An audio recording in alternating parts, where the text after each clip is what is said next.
This is the new Hyundai Kona. It is polyfiller to the Hyundai range, slotting in between the Creata and the Tucson.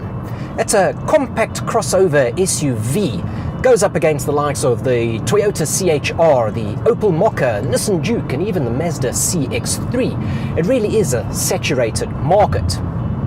The Kona name comes from an area in Hawaii, but it won't be called the Kona in Portugal because, well, the name can be misinterpreted to mean something else in Portuguese.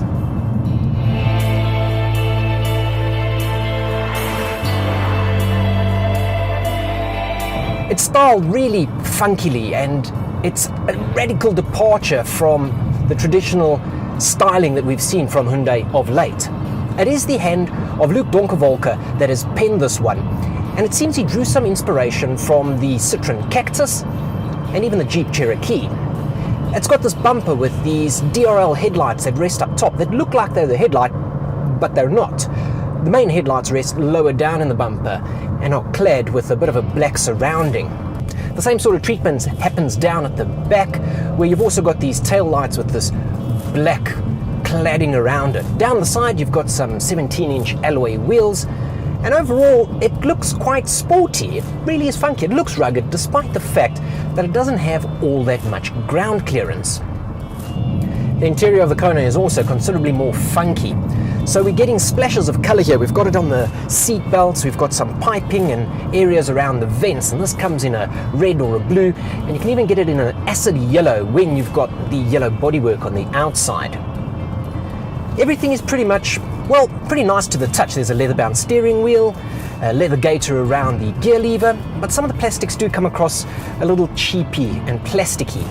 Around the console here, the speaker vents, down here on the armrest. Well, it's not the end of the world. I think it's actually quite a nice interior. It's nothing overly adventurous, but it's not too safe and mundane either. It's a nice place to spend some time.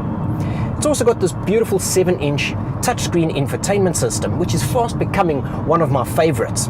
Got this beautiful tiled layout, and it's equipped with Apple CarPlay and Android Auto. It's pretty safe inside here as well. So we've got 6 airbags, we've got ABS, EBD, traction control,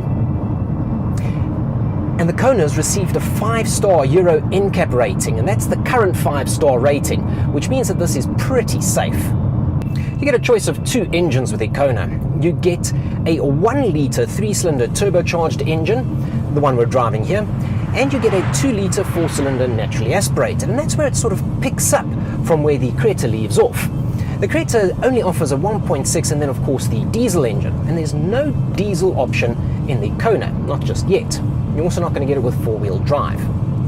So we're driving the 1-litre here, and this one makes 88 kilowatts and 172 newton meters of torque. It does feel a little laggy under 2000 RPM, and it only comes with a 6-speed manual. The 2-litre only comes with an automatic gearbox.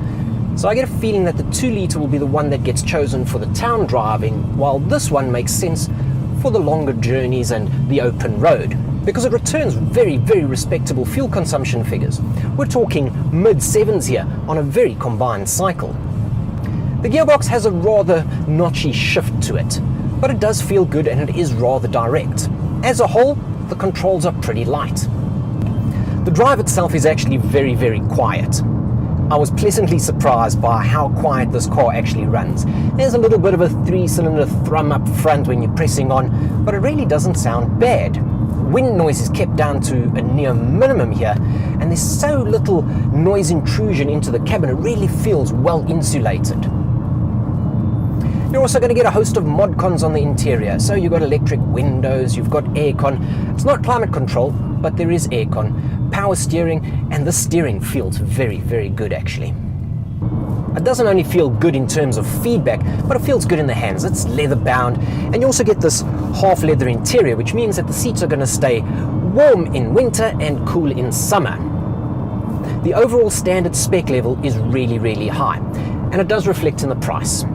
This Kona 1-litre turbo is going to cost you 380,000 Rand. The 2-litre naturally aspirated with the auto box is going to cost you 400,000 Rand. So that does make it a slightly more pricey option than its competitors, But I think it shows where Hyundai is going in terms of their design and their build philosophy.